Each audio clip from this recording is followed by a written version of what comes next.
बहुत शुक्रिया सुशील आपका तमाम तर जानकारी के लिए। मध्य प्रदेश हुकूमत मेडिकल एजुकेशन में एक बड़ी तब्दीली करने जा रही है। अभी तक मेडिकल कॉलेज के तलबा मेडिकल एजुकेशन की पूरी तालीम अंग्रेजी यानी इंग्लिश में हासिल करते थे, मगर मध्य प्रदेश हुकूमत ने मेडिकल एजुकेशन को हिंदी जबान में देने का फैसला कर लिया है। तलबा को मेडिकल एजुकेशन हिंदी जबान में देने के लिए किताबों की फराहमी, उसके खाके के लिए काम भी करना शुरू कर दिया गया है। मध्य प्रदेश के वजीर बराए मेडिकल एजुकेशन विश्वास सारंग ने इस सिलसिले में जल्द ही कमेटी तश्कील देने का भी ऐलान कर दिया है। सीधे हम रुख करेंगे भोपाल का। हमारे साथ मौजूद हैं हमारे साथी मेहताब आलम। मेहताब, लगातार हम देख रहे हैं कि मेडिकल एजुकेशन को लेकर मध्य प्रदेश में लगातार कुछ न कुछ अहम तब्दीली सामने आ रही है।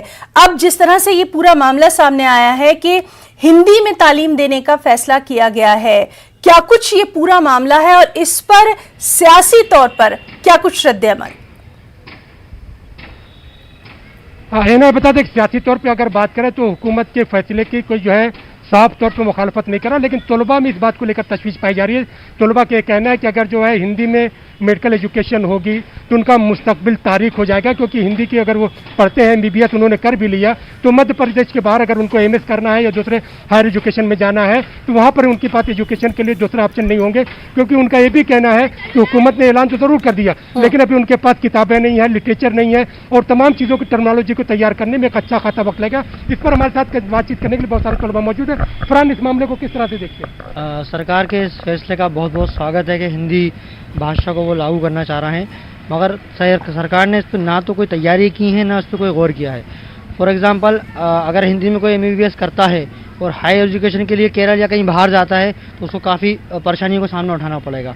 दूसरा, अगर दवाएं हिंदी में भी लिख दें तो दवाएं मिलना मुश्किल है और उसके लिए कोई लिटरेचर की कोई तैयारी नहीं है, तो बगैर तैयारी की आदेश दे देना सरासर मतलब ये है कि गलती करना है मेरी नज़र में। सरासर गलती करना है। यहाँ पर और भी स्टूडेंट, आप हुकूमत के फैसलों को कैसे देख रहे हैं? क्योंकि हुकूमत कह रही है हम इसके लिए एक कमेटी बनाएंगे और जो पाठ्यक्रम तैयार करेंगे। सर, कमेटी कब तक बनाएंगे? लिटरेचर को आने में कितना वक्त लगेगा? अभी तो सबसे बड़ी समस्या ये है कि हम हमारे शहर से अगर बाहर एजुकेशन हासिल करने के लिए जा रहे हैं तो वहाँ की हमें लोकल की भाषाएं तो बिल्कुल भी याद नहीं है। जी मेहताब आलम, तो लगातार जो तब्दीली की जा रही है उससे मुतालिक रद्द-ए-अमल पर हमारी नजर बनी हुई है। बहुत बहुत शुक्रिया आपका भी और आपके साथ खड़े मेहमानों का।